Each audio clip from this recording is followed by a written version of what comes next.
সমস্যা দুৰ্নীতিৰ বাতৰি আদি নিষ্ঠাৰে পৰিৱেশন কৰি আহিছে।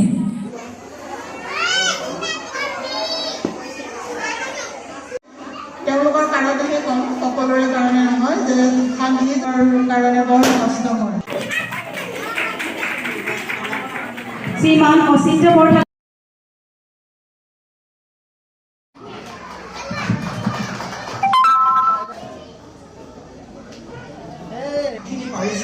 আমি মনে প্ৰাণে সহযোগিতা আগবঢ়াই আহিছোঁ আৰু পুনৰবাৰ মই সকলোলৈকে আন্তৰিক শ্ৰদ্ধা এটি স্মাৰক আৰু এখনি চেলেঙেৰে আমি সন্মান যাচিব বিচাৰিছোঁ। শ্ৰীমান সমীৰণ দুৱৰা ডাঙৰীয়া বিদ্যাপীঠ জ্ঞানৰ পোহৰ জ্ঞানৰ মেঘমৰা সম্ভাৰ এই জ্ঞানজ্যোতি বিদ্যাপীঠ মহম্মদ জিয়াৰুদ্দিন আহমেদ ডাঙৰীয়া নামটি প্ৰেছ ক্লাবৰ সভাৰ সম্পাদক অসমীয়া প্ৰতিদিন কাকতৰ সংবাদকৰ্মী হিচাপে কৰ্মৰত হৈ থকাৰ বাবে জড়িত হৈ আছে। এই বিদ্যালয়ৰ সঞ্চালিকাগৰাকীয়ে যি ধৰণে কাম কৰি গৈছে সঁচাকৈ ক'বলগীয়া লেখত ল'বলগীয়া অনুষ্ঠানটোৰ উজ্জ্বল ভৱিষ্যত কামনা কৰিছোঁ। ধন্যবাদ। গৌৰীসাগৰৰ সংবাদকৰ্মী দীৰ্ঘ সময় ধৰি তেখেতে এই নিউজ চেনেলটিক আমাৰ এই বিদ্যালয়ৰ ছাত্ৰ ছাত্ৰীসকলক পুথিগত শিক্ষাৰ উপৰিও বিভিন্ন দিশত তেওঁলোকে আগবঢ়াই দিছে। আমি এখনি সাধু কিতাপ আৰু এখনি গামোচা সাধু কিতাপখন মোৰ ছোৱালী সৃষ্টি জোনাকে লিখা সাধু কিতাপ তাইৰ প্ৰথম শ্ৰেণীত থাকোঁতে এখন লিখিছিলে। গতিকে সাধু কিতাপেৰে সৈতে এনেদৰে মৰম যাচিছোঁ।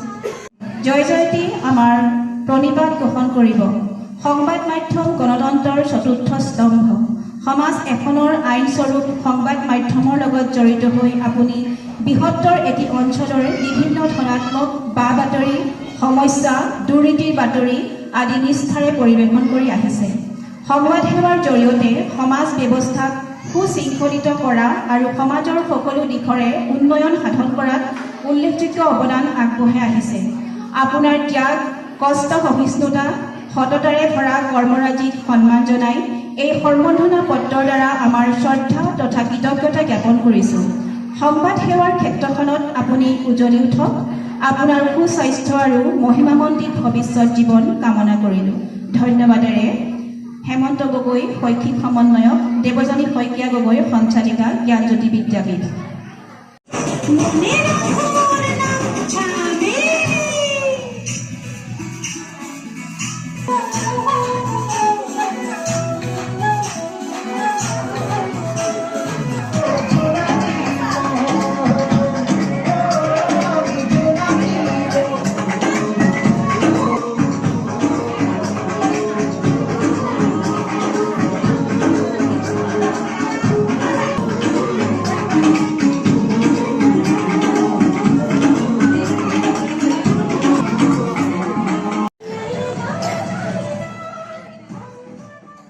জ্ঞানজ্যোতি বিদ্যাপীঠত নৱাগত আদৰণি সভা অনুষ্ঠিত কৰা হয়।